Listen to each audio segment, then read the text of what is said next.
ভাবলাম এসে ঘুরতে বেরোবো বন্ধুদের সাথে, কিন্তু এত বৃষ্টি শুরু হয়েছে আমরা ঘুরতে বেরোতেই পারিনি, বরঞ্চ বাড়িতেই বসে আছি।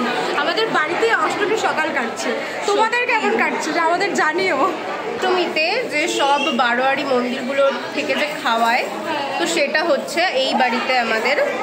তোমাদেরকে দেখাচ্ছি, দাঁড়াও। আমাদের এখানে কিচির মিচির হচ্ছে, একটু আগে আমরা এখানে লুডো খেলছিলাম। হ্যাঁ, পাখির মতো কিচির মিচির করে। এই সবাই হাই কর।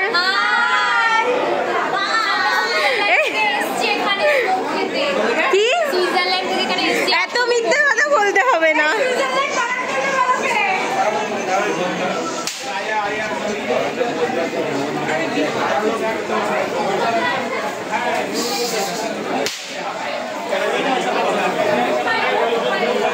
আজকে সকালে অঞ্জলি দিয়ে এই যে শাড়ি পরেছি, কিন্তু এত বৃষ্টি যে বেরোনোর কোনো উপায় নেই।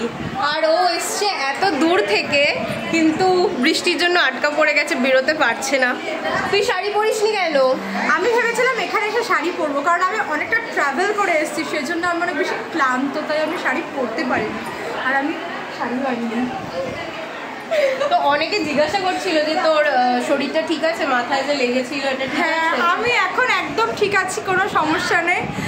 আমার মনে হচ্ছে অ্যাক্সিডেন্ট আমার মাথাটা আমার আরো বেশি পাগল হয়ে গেছে। আগেও পাগলই ছিলাম, এখন আরো বেশি হয়ে গেছি। কি করছিস তোরা? বাবা, ভাইয়ের ভালোবাসা।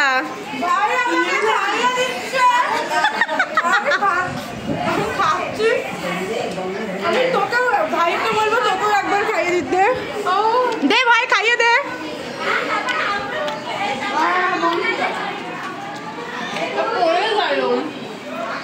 নাম কি রে? কি? চিঙ্কি। হাই চিঙ্কি। কি করছিস? সর। চিঙ্কিকে দেখাচ্ছি। হাই চিঙ্কি, এদিকে তাকাও একটু। এই ওকে আবার টিপ পরিয়েছিস? কি রে, কেমন হয়েছে? খুব ভালো হয়েছে।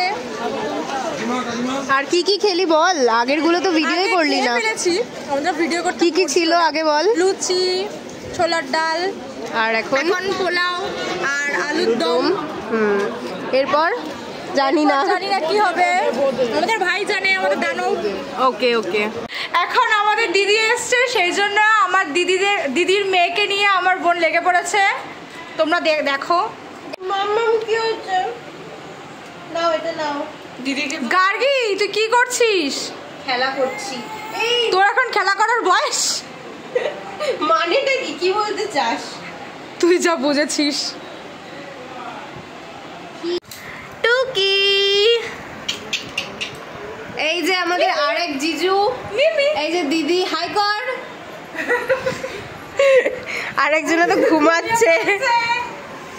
আর আমরা এখন মিমিকে নিয়ে খেলছি। ইয়েস, আমরা মিমি বলে ডাকি। হাই করো, হাই। এই যে হাই। কি রে, আজকে ঘোরার প্ল্যান কি? আমাদের ঘোরার প্ল্যান এখন ভেস্তে যাচ্ছে, একবার প্ল্যান হচ্ছে, একবার প্ল্যান ক্যান্সেল হচ্ছে। এখন জানি না কি হবে, দেখা যাক, দেখতে থাকো তোমরা কি হয়। আমরা সবাই এখন বেরিয়ে পড়েছি, দেখো গাড়ি করে। আমরা যাব এখন একটু ঘুরতে। কোথায় যাচ্ছি সেটা তো জানি না, জিজু জানে, যেহেতু জিজু নিয়ে যাচ্ছে। ওটা তোমাদের জন্য সাসপেন্স, তার জন্য তোমাদেরকে পুরো ব্লগটা দেখতে হবে।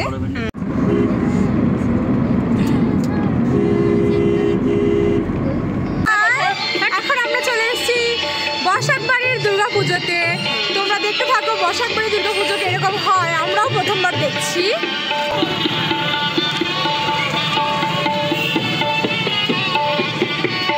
বসাকবাড়ি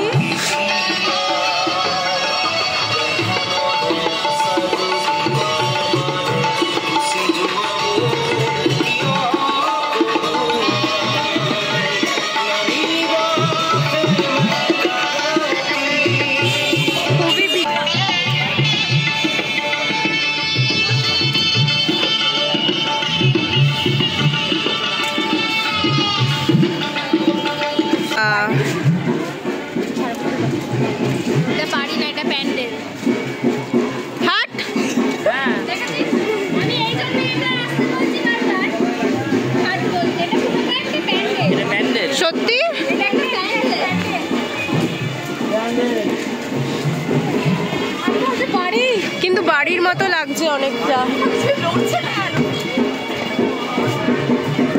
তোমরা দেখো কত সুন্দর।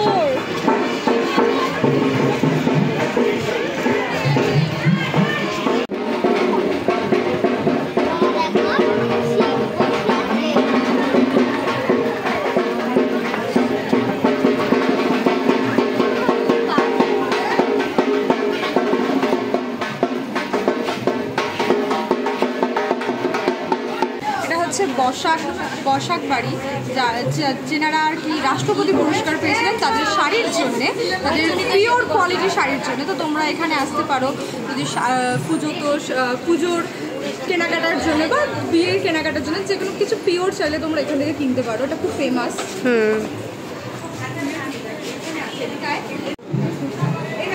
এটা পুরো হাতে বোনা, এই শাড়ির যে কাজগুলো রয়েছে সম্পূর্ণটা হাতে করা এবং পিওর জামদানি শাড়ি আর কি। ভীষণ সুন্দর হাতে করা কাজ, পুরো শাড়িটার হাতে করা কাজ। তো এরকমই কিছু ওরা অ্যালবাম করে রেখেছে যেগুলো দেখাতে পারবে। সামনে আছে একটা হাতে বোনা মিনাকারি জামদানি,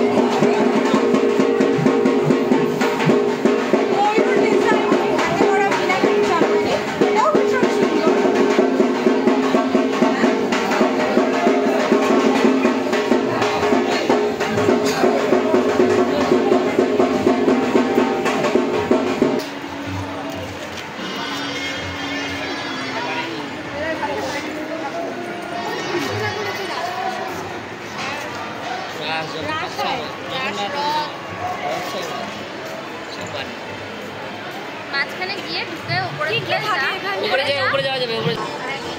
এটা হচ্ছে বীরেন কুমার বসাকের বাড়ি, আর এটা হচ্ছে ওদের বাড়ির মন্দিরটা। এখানে ওই বিকাল আসলে অনেকটা সময় কাটাতাম, ঘোরাফেরা উল্টো পাল্টা হয়ে গেল, হয় না ভিড়ের জন্য। হ্যাঁ, রাত্রে হলে না খুব ভিড় হয়ে যায় এখানে। ওই কি নিচ্ছিস? আমি একটা চিকেন শেক কাবাব নিয়েছি, জিজু আজকে আমাদের ট্রিট দিচ্ছে মিয়ামোড় থেকে। কি কি নিলি তাহলে? পেস্ট্রি আর কিছু নিসনি? আর নিয়েছি এখানে আছে যেটা আমরা গাড়িতে বসে খাবো। ওকে। জিজু গাড়ি কততে চলছে? 80। এখন আমরা হাই রোডে আছি, গাড়ি 80-তে চলছে, পুরো রাস্তা ফাঁকা। তো আমাদের ঘোরা এখন কমপ্লিট হয়ে গেছে, আমরা এখন গাড়িতে খেতে খেতে যাচ্ছি সবাই। দেখো সবাই খাচ্ছে, জিজিও খাচ্ছে গাড়ি চালাতে চালাতে। টাটা।